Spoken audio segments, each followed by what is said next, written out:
J'étais en Norvège en 2022, l'été 2022, et dans un musée à Oslo, j'ai vu une œuvre brodée. C'était un grand panneau de plusieurs mètres, une dizaine de mètres, avec des femmes qui avaient été, bon, j'aime bien le terme déconnues, c'est-à-dire des femmes qui avaient fait des choses importantes, qui avaient étudié, qui avaient découvert et qui avaient été effacées de l'histoire, voire emprisonnées ou plus. Et donc c'est de là qu'est venue cette idée de faire cette exposition.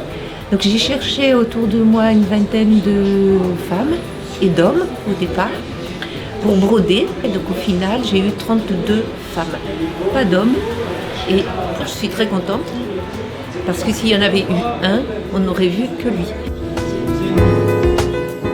Je me suis retrouvée embarquée dans un projet sur lequel je n'étais pas forcément au départ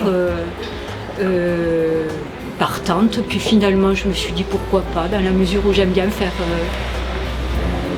avec mes mains, avec mes doigts, de la couture, des choses comme ça. Et puis Dominique donc était à la recherche de brodeuses et puis je me suis lancée en me disant allez.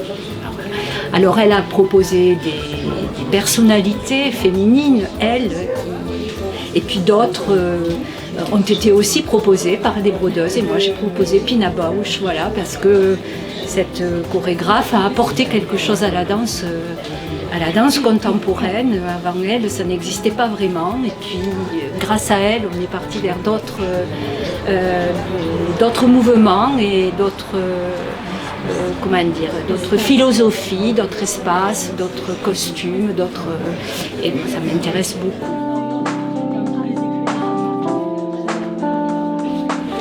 Quand Dominique m'a dit qu'elle avait besoin de brodeuses, je lui ai dit mais tu n'en trouveras jamais. Moi je ne suis pas une brodeuse, mais je n'avais jamais brodé de ma vie. Alors par pitié, j'ai pris Niki de Saint-Phal et je me suis mise à broder. J'ai demandé à une amie de m'apprendre le point de tige. Et à partir de là, j'ai fait Niki de Saint-Phal, que j'adore. En plus, l'année dernière, on avait l'expo, c'était super. Après, du coup, je lui ai dit, j'ai fini, moi j'ai envie d'en faire une autre. Donc j'ai fait Serena Williams, avec un peu plus de choses compliquées. J'ai fait des cheveux, j'ai mis du temps. Et c'est un projet merveilleux. Quelle belle unité on a eu, toutes ces sœurs. Franchement, nous avons vraiment ressenti la sororité à ce moment-là. Vraiment, c'était merveilleux. Merci Dominique Pascal, merci. Un soir, j'ai rencontré Dominique Pascal qui me dit est-ce que ça t'intéresserait de broder ? Oh là là, je lui dis, tu sais, moi j'ai 85 ans, je commence à avoir les yeux un peu fatigués, je ne sais pas si je vais pouvoir broder. Oh, elle me dit, écoute, je vais te porter un modèle et puis tu vas essayer. Elle m'a porté le modèle qui est Clara Zetkin, qui est la plus ancienne des femmes qui a milité en 1850 à peu près. Voilà. Et toute sa vie, elle a milité pour que les femmes puissent être indépendantes. Elle leur demandait surtout de travailler pour ne pas être à la merci des hommes. Et c'est une femme actuelle finalement. Et j'étais très contente d'avoir pu réaliser ça. Je pensais que je n'en étais pas capable.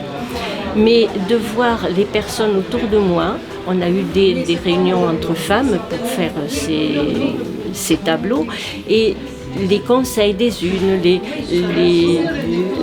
je trouve qu'on a été un groupe sympa. C'était très sympa de se retrouver et de faire ce qu'on a fait. Je suis très contente d'avoir pu participer à ça et grâce à Dominique d'ailleurs. C'est grâce à elle, c'est elle qui est à l'origine de ce travail. Voilà. Donc cette exposition est restée un mois à Castanet. Donc là, il reste 2 semaines. Elle va partir en Normandie, du côté de Granville, pour au moins un mois.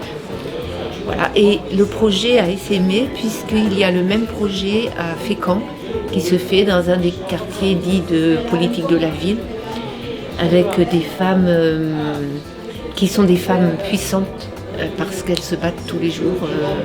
Elles ne sont pas connues comme les femmes puissantes de Léa Salamé, mais ce sont des femmes qui se sont battues, qui s'en sortent grâce à leur niaque.